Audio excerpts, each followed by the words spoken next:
Today is Thursday, April 20th, 2017. If you want to follow us on Twitter, please go to CATEX TV. General Motors says that it will immediately halt operations in Venezuela after a production plant in the country was unexpectedly seized by Venezuelan authorities. GM is describing the takeover as an illegal judicial seizure of its assets. The carmaker said that the seizure showed a total disregard of its legal rights. It said that the Venezuelan authorities had removed assets, including cars, from the company facilities. The GM subsidiary in the country, General Motors Venezuela, has operated in Venezuela for nearly 70 years. It has 79 GM dealers throughout the country and employs about 2,700 workers. In Venezuela, the biggest anti-government demonstrations to date over the past several years is occurring today. Throughout the country, the capital of Caracas especially is seeing hundreds of thousands of people march against the administration of President Nicolas Maduro. Venezuela has the world's largest proven oil reserves, but is in economic turmoil over the last several years. 3 people have been killed in violence in the protests there over the past 24 hours.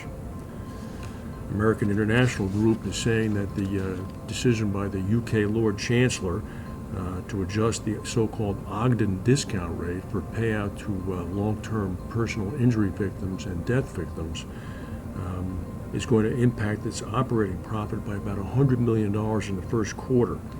The previous discount rate that the UK government had been using was 2.5%, which was the hypothetical notional interest rate that lump sum recipients of some insurance settlements would be able to theoretically invest their money in to be able to have lifelong returns.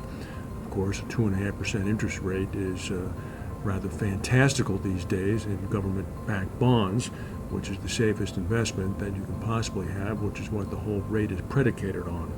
The UK reduced the rate, in fact, to a negative 75%. So as a result, there is a huge shortfall many insurance companies have, including AIG. There's a subtropical depression in the Atlantic Ocean that has meteorologists quite concerned at the moment. It's called subtropical depression number 1.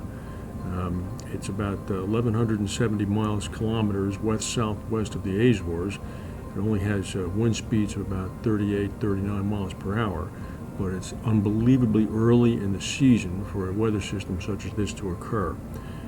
Only one previous depression that has occurred in April ever developed into a named storm. That was Tropical Anna in 2003. There are many state and private investigations that private institutions, organizations that issue predictions for the hurricane season. The general consensus seems to be that activity will be slightly below average. There's no reason for those predictions to change yet. However, this kind of long-term prediction survey is still in its infancy. People are watching this very closely.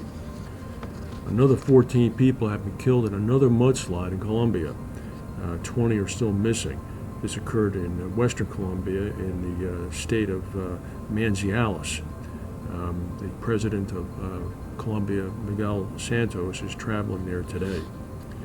Emirates, the Middle East's largest airline, is cutting its flights to the United States by about 20%, blaming a drop in demand on tougher U.S. security measures and the Trump administration's attempts to ban travelers from some Muslim-majority countries.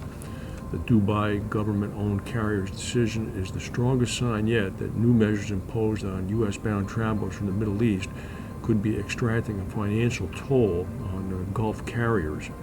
Dubai was one of 10 cities in Muslim-majority countries affected by a ban on laptops and other personal electronics and carry-on luggage. Also, of course, the travel ban, which suspended new visas for people from Libya, Iran, Somalia, Sudan, Syria, and Yemen, has impacted the flight traffic as well. Exxon Mobil is reportedly seeking permission from the U.S. government for approval to resume drilling around the Black Sea with a Russian gas partner, state-owned Rosneft. This is according to sources from the Associated Press. The oil giant's request is being reviewed by the Trump administration.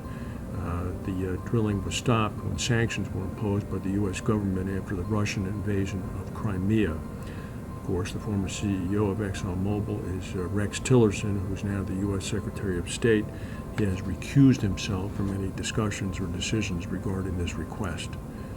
That's the news for today. If we have any breaking news, we'll come back and tell you. Thank you for watching, and we'll see you tomorrow.